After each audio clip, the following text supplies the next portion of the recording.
Hello guys. स्वागत है आप सभी को हमारे यूट्यूब चैनल मौसम यादव वैशाली में एक बार फिर से आ चुके हैं हम आज का ये नया वीडियो लेकर के। और आज जो हम लोग करने वाले हैं साइंस का मिक्स क्वेश्चन करने वाले हैं, उसका प्रैक्टिस करेंगे जो कि अपकमिंग एग्जाम के लिए बहुत ज़्यादा इंपॉर्टेंट होने वाला है। तो चलिए आज का सेशन स्टार्ट करते हैं हम लोग। ये तो मैंने बता ही दिया आपको। आज का जो पहला क्वेश्चन है, करें किस दर्पण से वस्तु का प्रतिबिंब बड़ा बनता है। कौन ऐसा दर्पण है जिससे वस्तु का प्रतिबिंब बड़ा बनता है। पहला ऑप्शन है समतल दर्पण, दूसरा अवतल दर्पण, तीसरा उत्तल दर्पण, चौथा इनमें से कोई नहीं। इसका आंसर क्या हो जाएगा? ऑप्शन नंबर बी हो जाएगा, अवतल दर्पण। जो अवतल दर्पण होता है ना, वो वस्तु का बड़ा प्रतिबिंब बनाता है। समतल दर्पण वस्तु से बराबर बनाता है और उत्तल दर्पण वस्तु से हमेशा छोटा बनाता है। सेकेंड नंबर क्वेश्चन कह रहा है कि ग्लूकोज में कार्बन के कितने अणु होते हैं। तो ग्लूकोज का फॉर्मूला क्या होता है? C6H12O6। कार्बन कितने होते हैं? C6 मतलब 6 कार्बन होते हैं। ऑप्शन नंबर डी हो जाएगा। क्वेश्चन नंबर 3 कह रहा है कि पत्तियों में गैसों का आदान प्रदान कहाँ से होता है। तो ध्यान रखिए कहाँ से होता है? रंध्र छिद्र से, जिसको अस्टोमाटा भी बोलते हैं। ठीक है। चौथा क्वेश्चन कह रहा है कि प्रकाश तरंग किसका उदाहरण है। जो प्रकाश तरंग है ना, वो इलेक्ट्रोमैग्नेटिक वेव मतलब विद्युत चुंबकीय तरंग का उदाहरण है। ऑप्शन नंबर बी हो जाएगा। क्वेश्चन नंबर 5 कह रहा है कि धारा मापने में किसका उपयोग होता है। एमीटर, वोल्ट मीटर, वोल्टामीटर या मोनोमीटर। किसका उपयोग होता है धारा मापने में? तो इसका आंसर क्या हो जाएगा? एमीटर हो जाएगा। ऑप्शन नंबर ए हो जाएगा। वोल्ट मीटर से क्या मापा जाता है? विभवांतर। ठीक है। और अगर क्वेश्चन आया कि धारा की उपस्थिति को मापना है तो फिर गैल्वेनोमीटर का यूज करेंगे। ठीक है, किसका करेंगे? गैल्वेनोमीटर का। एमीटर को श्रेणी क्रम में जोड़ा जाता है और वोल्ट मीटर को समांतर क्रम में जोड़ा जाता है। ठीक है। नेक्स्ट क्वेश्चन कर रहा है कि एक अश्व शक्ति कितना वॉट के बराबर होता है। मतलब 1 HP कितना वॉट के बराबर होगा। ऑप्शन ए है 736 वॉट, बी 746, सी 767, डी इनमें से कोई नहीं। क्या हो जाएगा? ऑप्शन नंबर बी हो जाएगा। 1 HP बराबर 746 वॉट। ठीक है। क्वेश्चन नंबर 7 कह रहा है कि प्रतिरोध का मात्रक क्या होता है। ओम, जूल, वोल्ट या इनमें से कोई नहीं। तो प्रतिरोध का मात्रक क्या होता है? ओम होता है। जूल किसका होता है? कार्य का। और वोल्ट विभव या विभवांतर का। 8 नंबर क्वेश्चन कह रहा है कि धातुओं की प्रकृति होती है कैसी होती है? धनात्मक होता है कि ऋणात्मक होता है कि उदासीन होता है। तो धातु जो होता है ना, विद्युत धनात्मक होता है। ठीक है, ऑप्शन नंबर ए। क्योंकि धातु इलेक्ट्रॉन को क्या करता है? त्याग करता है ना। जो इलेक्ट्रॉन को त्याग करता है उस पर धनावेश होता है और जो इलेक्ट्रॉन को ग्रहण करता है वो ऋणावेश होता है। और जिसमें इलेक्ट्रॉन और प्रोटॉन की संख्या बराबर हो उसे बोलते हैं न्यूट्रल मतलब उदासीन। ठीक है। 9 नंबर क्वेश्चन करेंगे ग्रेफाइट होता है। ग्रेफाइट क्या है? विद्युत का कुचालक, सुचालक, दोनों या इनमें से कोई नहीं। देखिए हम सभी को पता है ग्रेफाइट एक अधातु है और अधातु मोस्टली अधातु क्या होता है? विद्युत का कुचालक ही होता है। लेकिन ग्रेफाइट एक अपवाद है जो कि क्या है? विद्युत का सुचालक है। ग्रेफाइट क्या है? विद्युत का सुचालक। ऑप्शन नंबर बी हो जाएगा। ठीक है, बी। जो पेंसिल का जो ब्लैक वाला भाग होता है ना, जिससे हम लोग लिखते हैं, वही ग्रेफाइट होता है। 10 नंबर क्वेश्चन कह रहे क्लोरोफिल वर्णक का रंग कैसा होता है? नीला, पीला, हरा या लाल। तो क्लोरोफिल का रंग क्या होता है? हरा। इसी के कारण तो पेड़ पौधे क्या होते हैं? हरा होते हैं। ऑप्शन नंबर सी सही हो जाएगा।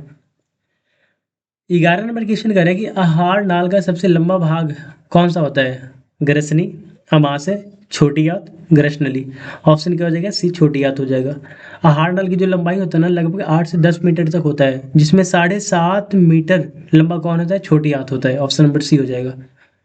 एक लिंगी पुष्प का उदाहरण है कौन हो जाएगा? एक लिंगी पुष्प पपीता हो जाएगा। Option number A. 13 नंबर कह रहा है कि अघटक का उदाहरण है कबक, बाघ, बकरी या हरे पौधे। तो अघटक का जो उदाहरण है ना, कबक है। ऑप्शन नंबर ए हो जाएगा।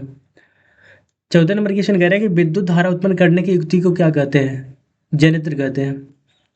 अगर बोले विद्युत धारा मापने की यंत्र को क्या बोलते? तो एमीटर। लेकिन विद्युत धारा उत्पन्न करने की युक्ति को जनित्र बोलते हैं। जनित्र का काम क्या है? यांत्रिक ऊर्जा को विद्युत ऊर्जा में बदलना। ठीक है। और गैल्वेनोमीटर क्या है? विद्युत धारा की उपस्थिति को मापने वाला यंत्र है कि विद्युत धारा है वहां पे कि नहीं है। इसको कौन मापेगा? तो गैल्वेनोमीटर मापेगा। ठीक है। क्वेश्चन नंबर 15, ऊर्जा का ऐसी मात्रक क्या होता है? ऊर्जा का ऐसी मात्रक होता है जूल। ऑप्शन नंबर बी हो जाएगा। कैलोरी से जिस मात्रक होता है, ताप का मात्रक क्या होता है? केल्विन। ठीक है, केल्विन। 16 नंबर क्वेश्चन कह रहे हैं कि निर्वात में प्रकाश की चाल क्या होती है? 3 गुने 10 की पावर 8 मीटर पर सेकेंड, 3 गुने 10 की पावर 8 सेंटीमीटर पर सेकेंड, या 3 गुने 10 की पावर 8 किलोमीटर पर सेकेंड। तो जो निर्वात होता है ना उसमें प्रकाश की चाल क्या होता है? 3 गुने 10 की पावर 8 मीटर पर सेकेंड, और अगर किलोमीटर में पूछे तो 3 गुने 10 की पावर 5 किलोमीटर पर सेकेंड हो जाएगा। ठीक है, क्वेश्चन नंबर 17 पे चलते हैं। लेंस में मुख्य फोकस की संख्या कितना होता है? तो लेंस में मुख्य फोकस की संख्या 2 होता है, और अगर दर्पण की बात करें तो फिर उसमें 1 होता है। दर्पण में 1 होता है और लेंस में 2 होता है। सर्च लाइट का परावर्तक सतह कैसा होता है? तो ध्यान रखिएगा अवतल के जैसा होता है। 19 नंबर क्वेश्चन करें कि निम्नलिखित में से किसका उपयोग खाना बनाने वाले ईंधन में नहीं होता है? ऑप्शन ए है सीएनजी, एलपीजी, बायोगैस, इनमें से कोई नहीं। यहाँ पे ध्यान रखिएगा, थोड़ा सा मिस्टेक हो गया है। यहाँ पे क्या होगा? खाना बनाने वाला ईंधन।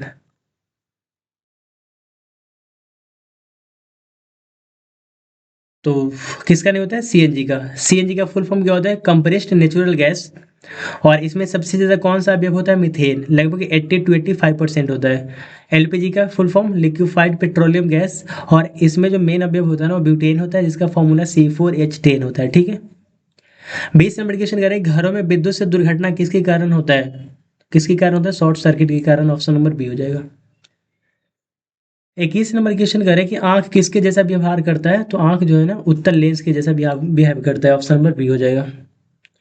22 नंबर क्वेश्चन, किसी भी अम्लीय विलेन का पीएच मान होता है 7 के बराबर, 7 से अधिक, 7 से कम, या इनमें से कोई नहीं।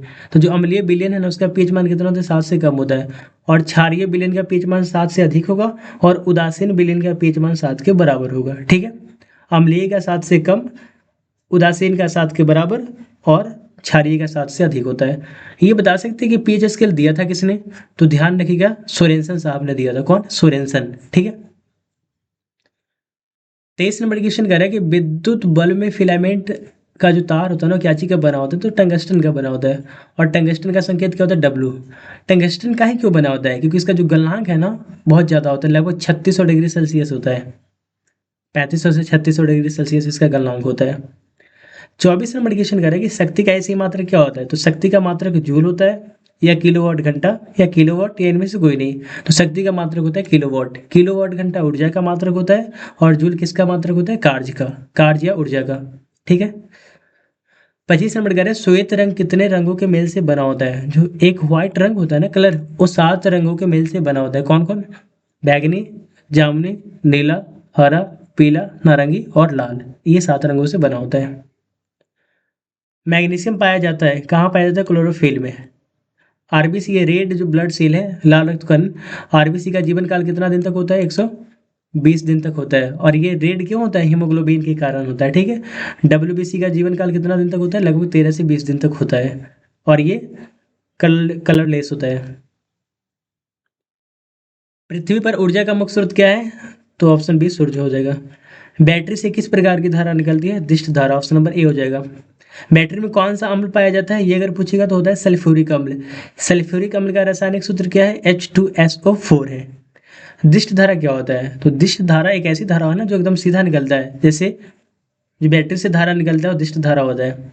और प्रत्यावर्ती धारा जो जिगजैग मतलब टेढ़ा मेढ़ा चलता है, ठीक है, वो होता है प्रत्यावर्ती धारा। ऑप्शन नंबर यहाँ पे ए सही हो जाएगा।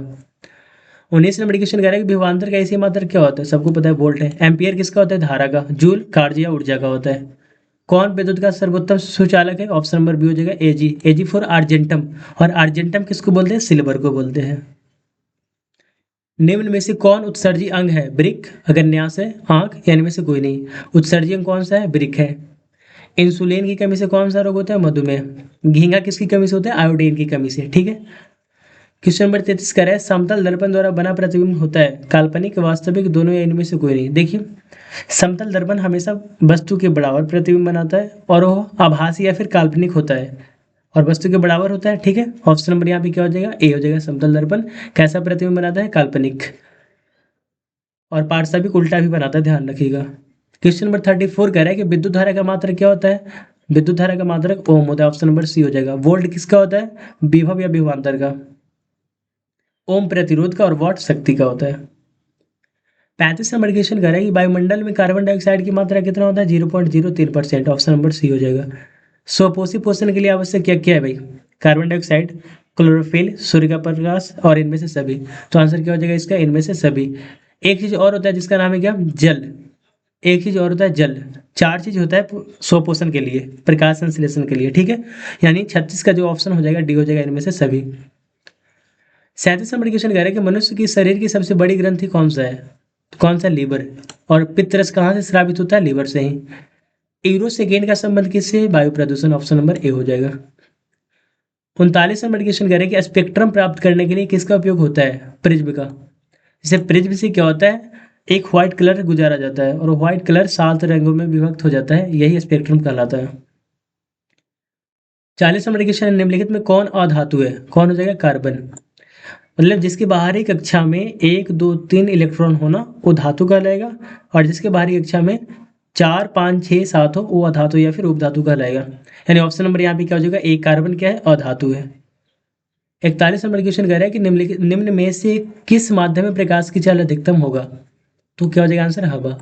ध्यान रखिए कि जिसका अपवर्तनांक ज़्यादा होगा ना उसमें प्रकाश की चाल कम होगा, और जिसका अपवर्तनांक कम होगा उसमें प्रकाश की चाल ज़्यादा होगा। ठीक उसी प्रकार जिसका घनत्व ज़्यादा होगा उसमें प्रकाश की चाल कम होगा, और जिसका घनत्व कम होगा उसमें प्रकाश की चाल ज़्यादा होगा। तो अगर प्रकाश की चाल अधिकतम या न्यूनतम पूछे तो सबसे पहले हमको देखना है अपवर्तनांक। हवा का अपवर्तनांक कितना होता है, 1 होता है। जल का 1.33, कांच का होता है 1.5 और हीरा का 2.42। तो अपवर्तनांक तो हवा का सबसे कम है, तो प्रकाश की चाल हवा में सबसे ज्यादा होगा, ऑप्शन नंबर ए हो जाएगा। 42 क्वेश्चन कह रहा है कि निम्न में से किस दर्पण की फोकस दूरी धनात्मक होती है, कौन सा दर्पण होता है, उत्तल दर्पण, ऑप्शन नंबर बी। उत्तल दर्पण हो या उत्तल लेंस हो इसकी फोकस दूरी धनात्मक होती है। अवतल दर्पण हो या अवतल लेंस हो इसकी फोकस दूरी ऋणात्मक होती है, ठीक है, ऑप्शन नंबर बी हो जाएगा यहाँ पे। 43 कह रहा है कि विद्युत आवेश का ऐसी मात्रा क्या होता है, आवेश का मात्रा क्या होता है, कूलॉम होता है, ऑप्शन नंबर डी हो जाएगा। वोल्ट किसका, विभव या विभवांतर का, ओम प्रतिरोध का, और एम्पियर विद्युत धारा का। टूथपेस्ट की प्रकृति की होती है, क्षारीय, अम्लीय, लवणयुक्त या इनमें से कोई नहीं, ऑप्शन क्या हो जाएगा, क्षारीय। जो कॉलिगेट होता है ना वो क्षारीय प्रकृति का होता है, और क्षारीय प्रकृति का पीच मान कितना होता है, 7 से 14 के बीच में होता है, ठीक है, 7 से ज्यादा। 45 नंबर क्वेश्चन करें, किसी लेंस के द्वारा उत्पन्न आवर्धन का ऐसी मात्रा क्या होता है, आवर्धन मात्रकहीन होता है, और इसे एम से सूचित करते हैं, ठीक है। वास्तविक वस्तु का जो आभासी प्रतिबिंब बनता है, समतल दर्पण, उत्तल दर्पण, अवतल, इनमें से सभी।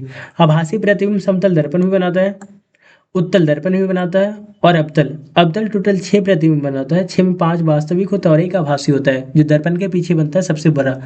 तो यहाँ पे ये भी हो जाएगा, मतलब ऑप्शन नंबर यहाँ पे क्या हो जाएगा, डी, इनमें से सभी, क्या हो जाएगा, इनमें से सभी। 47 नंबर क्वेश्चन कह रहे हैं, कौन रंग जिसका उपयोग खतरे के निशान के लिए किया जाता है, किसका, लाल का। क्यों करते हैं, क्योंकि लाल रंग का क्या होता है, तरंग दैर्ध्य ज्यादा होता है और विचलन सबसे कम होता है, इसलिए। 48 नंबर क्वेश्चन है, प्रकाश के किस रंग के लिए तरंग दैर्ध्य अधिकतम होता है, मैंने अभी बता दिया कौन सा रंग है, लाल रंग, option number C. 49 number question है, इनमें से कौन नवीकरणीय ऊर्जा है, कोयला, पेट्रोलियम, सौर ऊर्जा या प्राकृतिक गैस। तो नवीकरणीय कौन है, सौर ऊर्जा। लिटमस रंजक बैगनी रंग का होता है जो निकाला जाता है किससे, लाइकेन से, ऑप्शन नंबर ए हो जाएगा। लिटमस किससे प्राप्त होता है, ऑप्शन नंबर ए, लाइकेन से। यदि हमारे आहार में आयोडीन की कमी हो तो किस रोग के होने की संभावना होती है। आयोडीन की कमी से घीघा रोग होता है, और घीघा का ही नाम गलगंड है, और इसी को इंग्लिश में ग्वाइटर बोलते हैं, मतलब ऑप्शन नंबर क्या हो जाएगा, डी, इनमें से सभी। मनुष्य में कितने जोड़े क्रोमोसोम होते हैं, कितने जोड़े होते हैं, 23 जोड़े, ऑप्शन नंबर सी हो जाएगा, 23। अगर पेयर में पूछेगा तो 23 जोड़ा, और ऐसे पूछेगा तो 46 होता है, जिसमें 22 जोड़ा क्या होता है, मेल और फीमेल में दोनों में सेम होता है, जिसे ऑटोसोम बोलते हैं। और जो 23वां जोड़ा होता है ना वो दोनों में अलग अलग होता है। अगर मैं मेल की बात करूँ तो मेल में जो 23वां जोड़ा क्रोमोसोम होता है वो होता है XY, और फीमेल में क्या होता है, XX होता है, ठीक है। और वही लिंग निर्धारण के लिए डिसाइडर फैक्टर माना जाता है 23वां जोड़ा क्रोमोसोम को। 53 क्वेश्चन, कौन सा पदार्थ लाल लिटमस को नीला करता है। तो एक ट्रिक है अनिल। अनिल, अ फॉर अम्ल, नी फॉर नीला, और ल फॉर लाल। यानी अम्ल नीला को लाल करता है, लेकिन यहाँ पूछ रहे लाल को नीला, तो क्या हो जाएगा, क्षार हो जाएगा, ऑप्शन नंबर बी। अगर नीला को लाल बोलता तो अम्ल होता, लेकिन लाल को नीला बोल रहा तो फिर क्या हो जाएगा, क्षार। सामान्य नेत्र के लिए दूर बिंदु क्या है, अनंत है। अगर न्यूनतम दूरी पूछता तो फिर 25 सेंटीमीटर होता है, ठीक है, ऑप्शन नंबर यहाँ पे डी सही हो जाएगा। 55 नंबर क्वेश्चन कह रहे हैं, कौन सी गैस ग्लोबल वार्मिंग के लिए उत्तरदायी है। Carbon dioxide, option number A. और कार्बन डाइऑक्साइड का फॉर्मूला क्या होता है, CO2। शुद्ध जल का pH मान कितना होता है, 7 होता है। यानी शुद्ध जल उदासीन होता है और उदासीन विलयन का पीएच मान 7 होता है। 7 से कम होगा तो अम्ल होगा और 7 से ज़्यादा है तो फिर क्षार होगा। क्वेश्चन नंबर 57 कह रहा है कि एंटीमनी क्या है? एंटीमनी एक उपधातु है, ऑप्शन नंबर सी। मनुष्य के मस्तिष्क को कितने भागों में बांटा गया है? तो ऑप्शन नंबर सी हो जाएगा 3 भागों में। कौन कौन? अग्र मस्तिष्क, मध्य मस्तिष्क और प्रमस्तिष्क। अग्र मस्तिष्क भी 2 भागों में बांटा गया है। कौन कौन? तो एक है सेरिब्रम और एक है डायंसेफ्लॉन। सेरिब्रम को बुद्धि और चतुराई के केंद्र कहा जाता है और डायंसेफ्लॉन जो दुख पीड़ा होता है ना उसको फील करने में मदद करता है। 59 क्वेश्चन कह रहा है कि मानव का उद्भव कहाँ से हुआ है? तो अफ्रीका से, ऑप्शन नंबर बी। और कौन से जीव से पूछेगा? तो फिर चिंपैंजी। ठीक है, चिंपैंजी जो अफ्रीका का ही रहने वाला था। 60 नंबर क्वेश्चन है कि डेंगू उत्पन्न करने वाले मच्छर किस तरह के जल में उत्पन्न होते हैं? तो डेंगू भाई मच्छर है तो ये तो गंदा जल में ही होगा, ऑप्शन नंबर सी।